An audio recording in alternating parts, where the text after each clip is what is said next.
나이다. 아멘. 하나님의 말씀 요한복음 21장 15절 우리 18절 세 구절을 보겠습니다.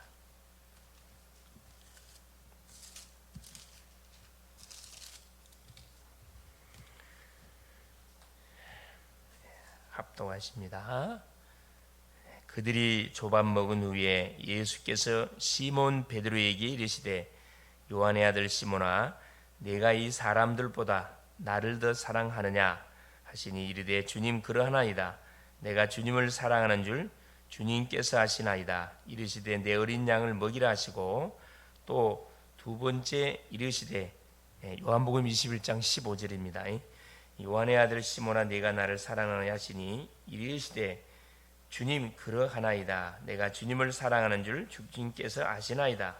이르시되 내 양을 치라 하시고 세 번째 이르시되 요한의 아들 시몬아 내가 나를 사랑하느냐 하시니 주께서 세 번째 내가 나를 사랑하느냐 하심으로 베드로가 근심하여 이르되 주님 모든 것을 아시오매 내가 주님을 사랑하는 줄을 주님께서 아시나이다. 예수께서 이르시되 내 양을 먹이라. 내가 진실로 진실로 내게 이르노니 내가 젊어서는 스스로 띠뛰고 원하는 곳으로 다녔거니와 늙어서는 내 팔을 벌리리니 남이 내게 띠띠우고 원하지 아니하는 곳으로 데려가리라. 아멘. 8월 15일 오늘 금요일입니다. 특별히 오늘 말씀의 제목이 237 5천 종족 살릴 렘넌트다 성도라 이렇게 말씀의 제목입니다. 오늘은 1945년 8월 15일 일제의 그 압제체 속에서 우리나라가 해방을 받은 그런 광복절입니다. 우리나라 입장에서는 잊을 수가 없는 그런 날이기도 합니다. 다시는 힘이 연약해가지고 이런 주변 강대에 의해서 짓밟힘을 당하는 일이 없도록 우리가 분명히 해야 된다 생각이 들고 아울러서 우리 사람도 마찬가지 구원받은 주의 백성들이 그리고 원수마귀 사단에게 영육이 짓밟힘을 당하는 가운데 아직까지도 이 사실을 모른 채 그 엉뚱한 곳에 가가지고 자기 문제를 풀기 위해서 인생들을 낭비하고 있는 분들이 엄청 많습니다. 이들 속에 분명하게 해방의 기쁨을 알려줘야 되거든요. 우리가 이미 육신적으로 8월 15일 날 해방이 됐으면 아직까지도 가끔씩 우리 뉴스 신문에 보시면은 아직까지도 해방된 줄을 모르고 저 시골 섬 속에서 필리핀 섬 속에서 이런 숨어서 사는 그런 사람들이 가끔씩 발견되긴 하지요. 이게 전도적인 차원에서 보면은 그렇죠. 분명히 우리 주님이 구원의 문을 우리에게 열어 주셔가지고 예수 믿으면 구원받는데 이 사실을 한 번도 듣지 못해가지고 지금도 사실은 계속 헤매고 있는 인생들이 너무나 많다는 사실이거든요. 이거 우리가 생각해 볼 때 이 전도가 얼마나 중요한지를 우리가 확인을 해볼 수가 있습니다. 그래서 전도자의 말 한마디가 그 인생을 완전히 바꿀 수도 있고 아예 전혀 해방의 소식을 들어보지 말해주지 않음을 통해서 들어보지 못한 채 계속 신음하면서 고통을 받다가 결국 생을 마감하고 지옥으로 떨어지는 그 결과를 초래할 수 있다는 사실을 생각할 때 전도자인 우리 한 사람이 얼마나 귀중하고 얼마나 사실 중요한 사명을 갖고 있는지를 확인해 볼 수 있습니다. 자, 237 5천 종족은 누구라야 살릴 수 있는 답을 가진 렘넌트 전도자라야 살릴 수가 있습니다. 언젠가 하나님께서 북한의 문을 분명히 열어주실 것인데 그때 실권을 잡았던 후대 중에 눈이 열린 사람을 세워서 북한을 살려 특별히 요 탈북자들을 왜 하나님께서 많이 보내냐 앞으로 북한 복음화를 위해서 하나님 준비시키는 거거든요. 이걸 우리가 눈치채지 못하면은 그렇죠. 또 계속적인 어려움을 당하게 되어 있습니다. 1세대 전도자들은 복음과 기도를 심었다고 하면은 실제 237 5천 정도 살리는 것은 누가 해야 되느냐? 그 다음 세대들이 후대들이 우리가 해 가야 할 그런 사명들입니다. 역사에서 이 일의 증거를 우리가 잘 볼 수가 있습니다. 기독교를 국교로 선언한 로마 황제 콘스탄티누스 어머니는 크리스찬이었고 로마의 황제가 기독교를 국교로 승인할 수밖에 없었던 그 가장 큰 영향을 끼쳤던 바로 분이 누구냐? 바로 콘스탄티누스의 그 어머니였다고 해요. 어머니. 이 사람은 바로 기도의 사람이었다고 합니다. 어떻게 복음 받았냐? 당연히 보세요. 그 핍박 시대에 그러니까 이 복음은 남녀노소 빈부일체를 가리지 않고 조용히 스며들어갑니다. 조용히 스며들어요. 그때 당시는 뭐 하여튼 기독교로 예수를 믿는다는 사실이 발각되어지면 이건 바로 죽음이거든요. 그럼에도 불구하고 이 콘스탄틴 황제의 어머니 속에 복음이 들어갔다는데, 이건 참 복음은 비밀입니다. 비밀. 우리 사람이 생각할 수 없는 방법을 통해서 복음이 스며 들어가거든요. 그래서 일단 복음은 전해놓고 볼 필요가 있습니다. 전도는 분명히 해야 할 이유가 여기 있다니까. 우리는 확실한 언약을 붙잡고 있다가 증거가 오면 증인으로 가면 되는 거고, 증거가 오지 않는다 계속 기도하면서 주신 축복을 누리고 있으면 됩니다. 또한 후대에게 언약을 심어서 증거가 있도록 분명히 우리가 만들면 되고요. 첫 번째입니다. 237을 살릴 답을 가진 누구냐? 바로 우리 언약의 사람 렘넌트, 전도자들. 요셉은 바로 왕으로부터 총리 지명을 받았습니다. 뭐 갑작스럽게 받은 게 아니고 과정이 있잖아요.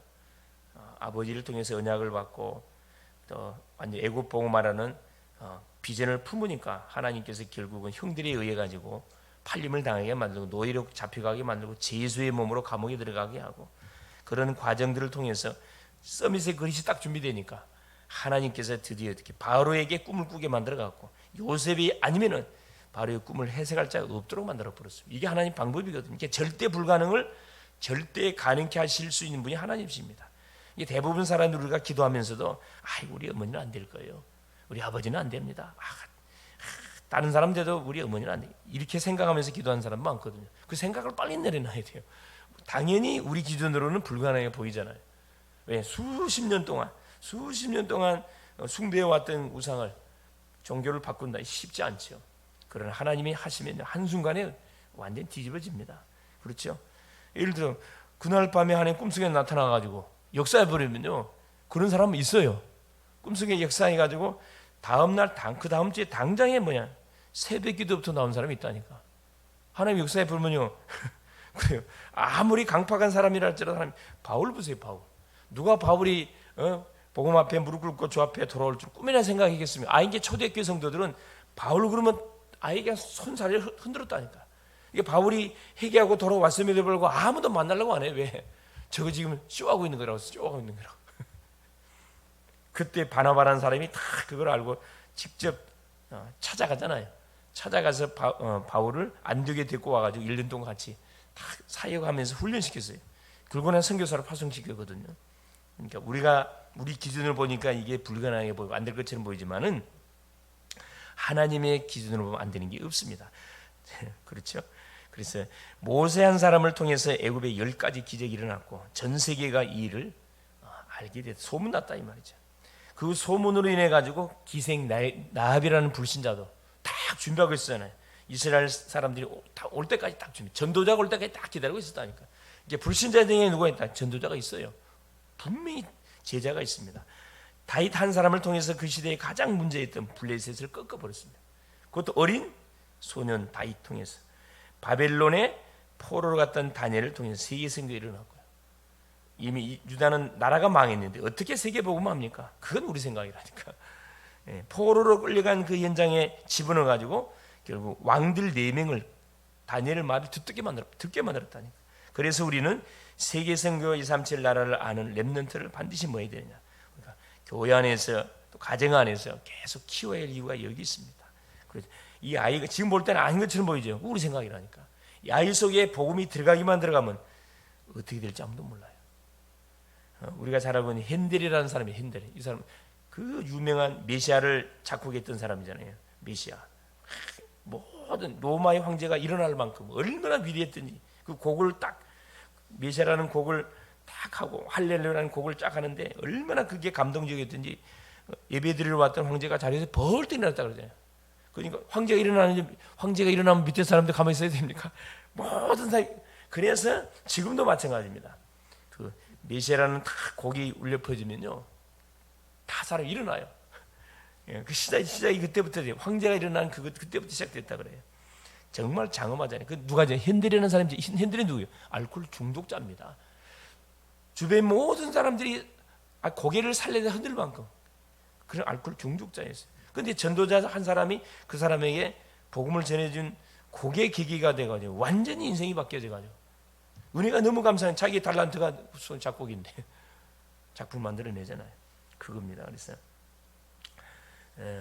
렘넌트는 예수님께서는 그래서 누구에게 제자들에게 뭘 부탁합니까?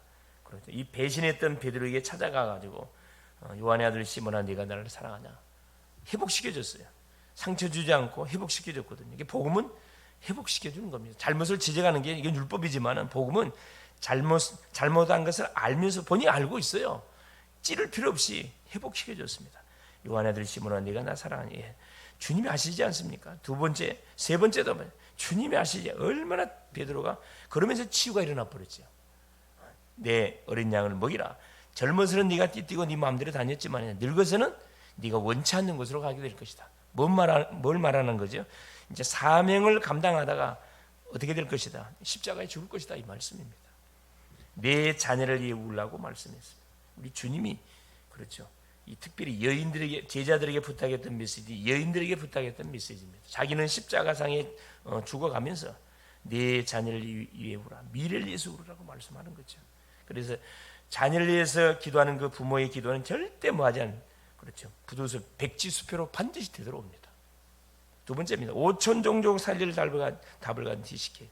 제가 이번에 안산 지역에 그 캠프를 들어가가지고 뭘 봤냐? 이야 정말 누구 이 TCK들 다민족을 보고만 못하면은 교회는 안 되겠구나. 그걸 두 눈으로 똑똑히 확인했습니다. 뭐 안산 지역에 인구가 61만인데 다민족만 10만 명이 살고 있다 그러니까 전국에서 1위라 이게 다민족이 제일 많이 사는 지역. 공단 때문에 보니까 그렇더라고 보니까 공단이 거의 공단에 이렇게 다민족. 그리고 이제 대학에는 유학생들이 막 엘리트들이 와 있고. 이게 대학을 놓치면 안 되는 이유 중 하나도 그거지요. 이 더 중요한 것은 5천 종족. 그러니까 결국 뭐냐면은 237 이 유학생들을 다민족을 통해서 5천 종족이 들어가는 거거든요. 우리는 5천 종족이 못 들어가요. 그 비근한 얘기가 뭐냐면은 아프리카 이런 밀림 지역, 남미 브라질의 밀림 지역들, 또 동남아시아 밀림 지역들, 그 들어가면요 병이 걸려서 바로 죽는답니다. 우리 같은 사람, 문명의 혜택을 받은 사람이 그 밀림으로 들어가 살면요 온갖 병에 걸려 죽는데요. 그러니까 우리 선교사님들이 그 갔다 오면 한 달 동안 막 그거 알다 그러잖아요. 이게 안 맞대 이게. 그러니까 우리는 5천 종족을 절대 살릴 수 없어요. 왜? 들어가지는 못하는데 뭐. 들어가도 안 되는데. 그래서 누구를 통해서 그렇죠. 237 이렇게 이 다민족을 통해서 5천 종족을 살리는 그 방법에는 다른 방법이 없는. 그래서 엘리트들을 끄집어내 가지고 그렇죠. 초청해서 그렇죠. 커미션 사역들. 그렇죠. 똑똑한 아이들을 불러서 교육을 시키고 신학 공부를 시키고 해가지고 본국에 보내가지고 자기 부족을 살리도록 그 사역이 이제 앞으로는 분명히 하면 펼쳐지게 될 겁니다. 5천 종족의 선교사도 보내야 하지만 그들을 직접 불러서 훈련을 시켜야 된다. 후대를 불러가고 훈련. 똑똑한 애들 많거든요. 성경에는 에티오피아 내시가 이스라엘을 방문한 것은 예배하기 위해서 기록되어 있습니다. 오순절날 하나님 앞에 예배하기 위해서 왔는데 이 사람은 뭘 모르는 복음을 몰라요. 종교심은 굉장히 있고 하나님 뜨거운 가슴이 있는데 복음이 뭔지를 몰랐다니까. 그래서 이 사람이 이사야서를 쭉 읽고 그것도 이사야 53장 기가 찬게 성령의 역사죠. 이사야 53장을 읽고 있는데 이게 풀리지가 않는 거야. 이게 도대체 털 깎인 어린 양, 털 깎인 양으로 잡혀가는 이 사람이 도대체 선자를 말하는 건지 누구를 말하는 건지 그러고 있는 타임 속에 하나님이 누구를 비립을 딱 보냈잖아요. 그래서 한마디가 뭡니까? 읽는 것을 깨닫느냐. 이게 전도거든요. 이게 어렵지 않아요. 그러니까 그 내시가 뭐라 합니까? 가르쳐주는 사람이 없는데 어떻게 알 수가 있겠습니까? 그래서 바로 마차에 불러가지고 딱 보니까 이사야 53장을 읽고 있어요. 그걸 물고 들어가가지고 우리 식으로 말하면 창세기 3장부터 쫙 이 선지자가 누구냐? 그렇죠. 바로 메시아를 이야기하는 거다. 메시아가 누구냐 하면 쫙 창세기 3장 15절에 여자의 후손으로 오실 분. 왜 이분이 와야 되느냐? 우리 인생이 지었던 창세기 3장의 문제. 우리 식으로 하면 이런 식으로 쫙 바로 성경을 풀어준 거죠. 바로 깨닫잖아요. 너무 갈급해 있는데. 니고데모 같은 이번 주에 말씀 하네. 니고데모 같은 엘리트 이런 심령들. 조용히 그렇죠. 우리가 생각할 때는 박사고 성경을 가르치는 선생이기 때문에 뭐 하나님에 대해서 확실히 알고는 있었죠. 그 하나님을 어떻게 만나는지 이걸 모르는 거라. 가장 중요한 거.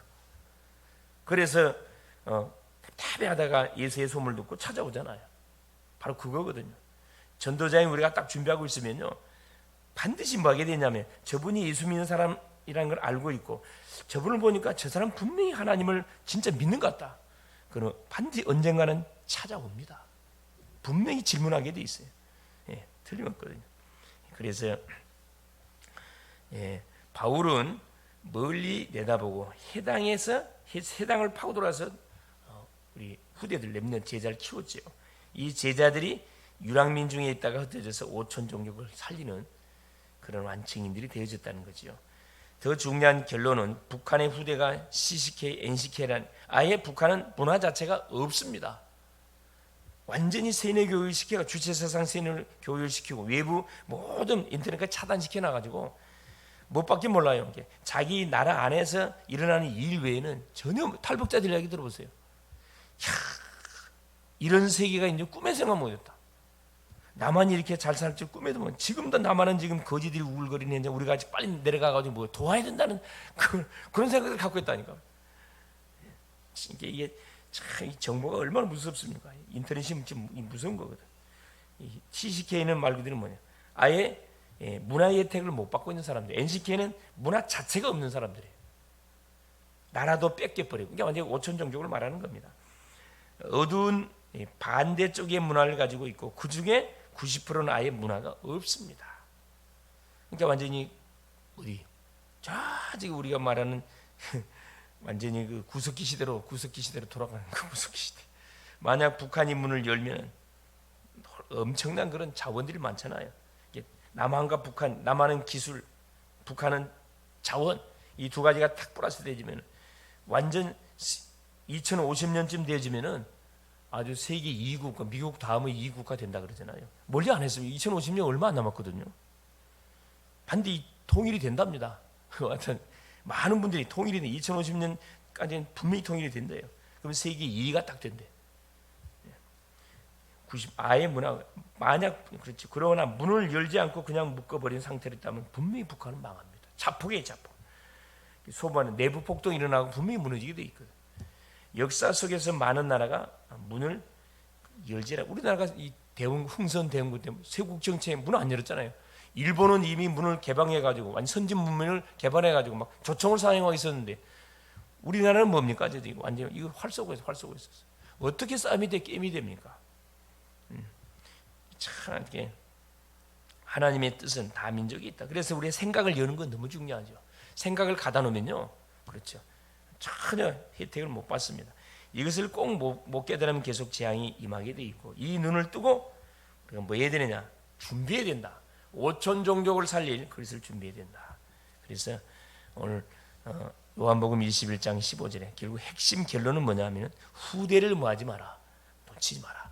우리에게 맡겨진 자녀들, 우리에게 맡겨진 이 렘넌트들 정말 이들 놓고 기도하면서 분명히 하나 우리가 기도하는 이상 이들은 반드시 뭐하게 되냐? 미래 살리는 증인으로 237 5청조안을 살릴 증인으로 분명히 하나님은 쓰시게 될 것이다 이 말씀입니다. 그래서 이 기도의 줄을 놓치지 않고 계속 우리 후대들을 축복할 이유가 여기 있습니다. 승리할 수 있기를 그리스도 이름으로 축원을 드립니다. 살아계신 하나님 아버지 고맙습니다. 오늘도 우리 주님께서 또 우중 가운데 새벽을 깨우는 아버지 하나님 기도의 사람들로 우리를 부르시고 세우셔서 오늘도 하나님 말씀을 허락하여 주신 우리 주님을 찬양합니다. 지금도 세계 복음화의 언약은 성취되어져 가고 있고 그 흐름 속에 우리를 불러주시고 흐름 속에 인도받도록 축복하시는 우리 주님을 찬양합니다. 새벽을 깨우는 기도의 용사로 오늘 또 부르셔서 특별히 오늘부터 내일까지 우리 교회 수련회가 진행이 되어집니다. 하나님 시작, 진행, 마무리까지 완벽한 성령 인도를 받을 수 있도록 성령으로 충만하게 역사하여 주시옵소서. 우리에게 맡겨진 모든 자녀들 또 우리에게 하나님 붙이신 모든 성도 한 분 한 분 하나님 우리가 한 팀이라는 것을 알고 하나님 결국 우리를 부르시고 한 팀으로 묶으신 이유가 이 교회를 세우신 이유가 대학을 발판으로 237 5천 종족을 살리는 중요한 망대들 구축에 나가라고 하나님이 붙이신 만남인 줄로 분명히 믿습니다. 하나님 학업 또 산업 직장 모든 하는 일 자체가 하나님 2375 세계복음과 연관되어 있다는 사실을 알고 우리에게 붙이시는 모든 만남들을 이걸 작품으로 만들어가는 또 오늘이 돼갈 수 있도록 성령으로 역사하여 주시옵소서. 우리의 모든 하나님이여 이 성도님들이 움직이는 현장 속에 오늘도 하나님 빛의 망대가 세워지고 어둠의 망대가 무너지며 하나님 빛의 성전들이 세워지는 축복을 누리는 귀한 날이 되게 하여 주옵소서. 그리스도 되시는 예수님의 이름으로 간절히 기도 올리옵나이다. 아멘. 하늘에 계신 우리 아버지여, 이름이 거룩히 여김을 받으시오며 나라가 임하옵시며 뜻이 하늘에서 이룬 것 같이 땅에서도 이루어지이다. 오늘 우리에게 우리의 오늘 양식을 주옵시고 우리가 우리에게 죄 지은 자를 사하여 준 것 같이 우리의 죄를 사하여 주옵시고 우리를 시험에 들게 하지 마옵시며 다만 악에서 구하옵소서. 대개 나라와 권세와 영광이 아버지께 영원히 있사옵나이다. 아멘.